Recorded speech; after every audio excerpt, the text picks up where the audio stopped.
Now, Iran dominated the discourse as the G7 summit came to an end. In closing press briefing, French President Emmanuel Macron and U.S. President Donald Trump said that diffusing Iran tensions was a priority. Macron pushed for talks between the U.S. and Iran. Sur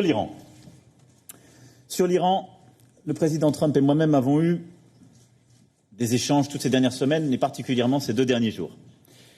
Nous sommes d'accord pour dire que l'Iran doit respecter ses obligations nucléaires, doit avoir un comportement responsable dans le Golfe et travailler avec nous. Et au fond, on a 2 choses très claires auxquelles nous tenons. L'Iran ne doit jamais avoir l'arme nucléaire et cette situation ne doit pas menacer la stabilité de la région. Trump said that Washington will talk to Tehran when the time is right. Trump added that the U.S. does not want a regime change in Iran. Sur l'Iran. If the circumstances were correct or the right, I would certainly agree to that.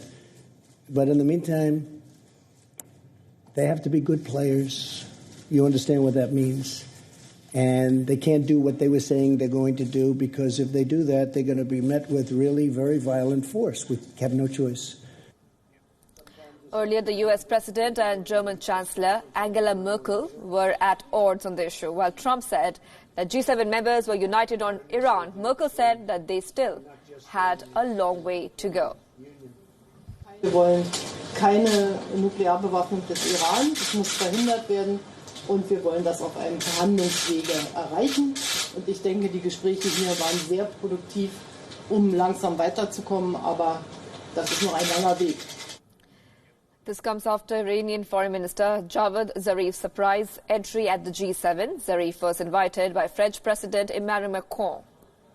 However, the top Iranian minister and U.S. President did not have a meeting.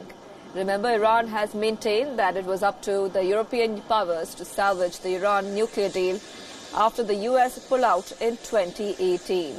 As part of the 2015 deal, Tehran agreed to limit its nuclear program in exchange of less economic sanctions.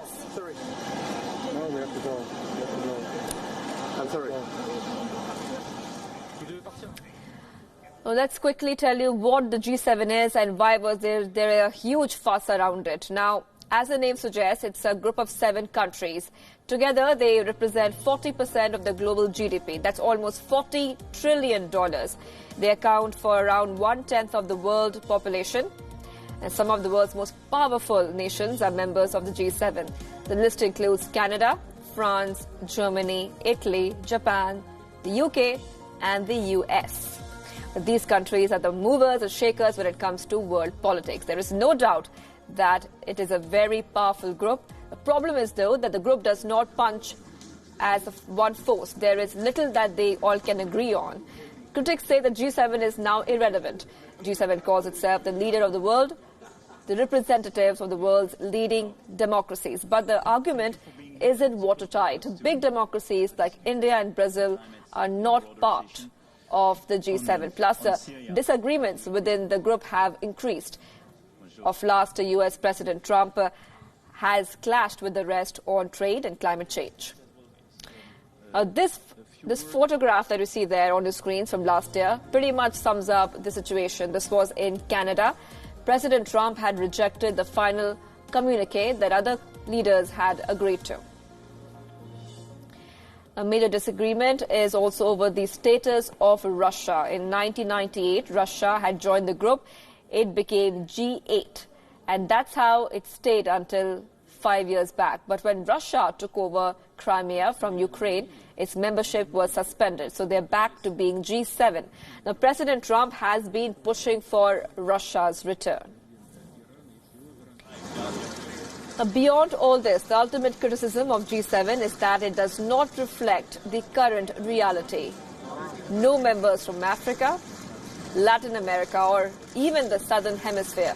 No members from fast-growing economies like China, India, and Brazil. No consensus.